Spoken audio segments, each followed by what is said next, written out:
क्रिया प्रसूत अनुबंधन का सिद्धांत। तो कभी सोचा है कि हम नई आदतें आखिर सीखते कैसे हैं, या कोई एक खास व्यवहार क्यों बार बार दोहराते रहते हैं? इन सारे सवालों का जवाब हमें मिलता है बीएफ स्किनर के एक बहुत ही सरल लेकिन जबरदस्त आइडिया में, जिसे आज हम समझने वाले हैं।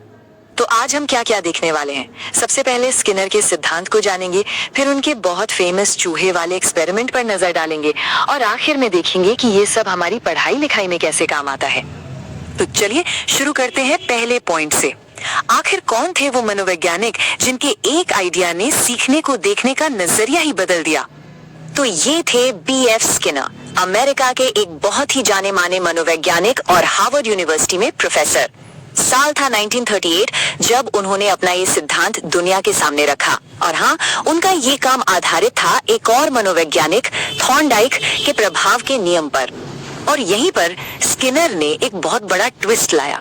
जहां थॉर्नडाइक मानते थे कि पहले कोई बाहरी वजह यानी स्टिम्युलस होता है और फिर हम उस पर रिएक्शन देते हैं, वहीं स्किनर ने इस पूरी इक्वेशन को पलट दिया।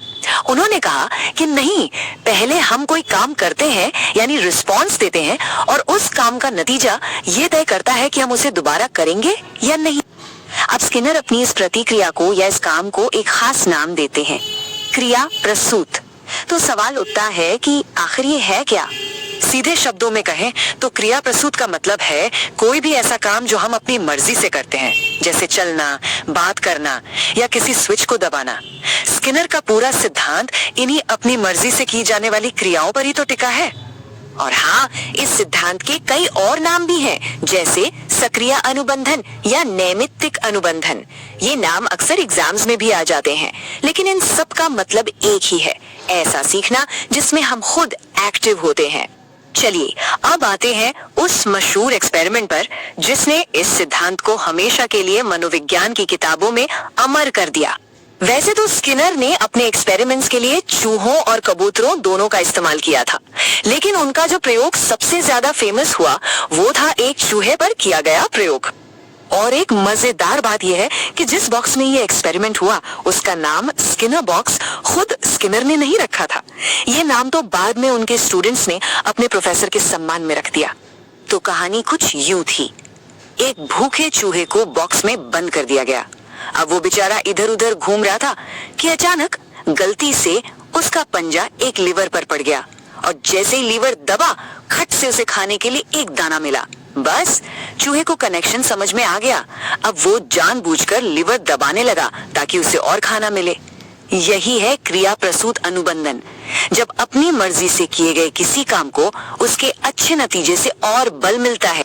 और यही जो भोजन का दाना था ना, वही हमें इस सिद्धांत के सबसे जरूरी हिस्से यानी पुनर्बलन या रीइंफोर्समेंट तक ले आता है। स्किनर का मानना था कि सीखने की पूरी प्रक्रिया का जो इंजन है वो पुनर्बलन ही है।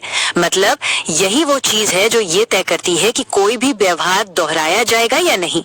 स्किनर ने दो तरह के पुनर्बलन की बात की। पहला है पॉजिटिव यानी सकारात्मक, जिसमें कुछ अच्छा मिलता है, जैसे चूहे को भोजन मिला। और दूसरा है नेगेटिव यानी नकारात्मक, इसमें कुछ बुरा हटा लिया जाता है। जरा सोचिए, अगर लीवर दबाने से बॉक्स के फर्श पर आ रहा हल्का सा बिजली का झटका बंद हो जाए तो चूहा उस झटके से बचने के लिए भी तो लीवर दबाना सीख जाएगा। जरूरी बात यह है कि दोनों ही मामलों में चाहे कुछ अच्छा मिल रहा हो या कुछ बुरा हट रहा हो, नतीजा एक ही है, लीवर दबाने का व्यवहार बढ़ रहा है। जहां एक बहुत ही दिलचस्प बात जानना जरूरी है। भले ही स्किनर ने पुनर्बलन का इतना इस्तेमाल किया और इसे फेमस बनाया, लेकिन पुनर्बलन सिद्धांत का जनक असल में एक दूसरे मनोवैज्ञानिक क्लार्क एल हल को माना जाता है।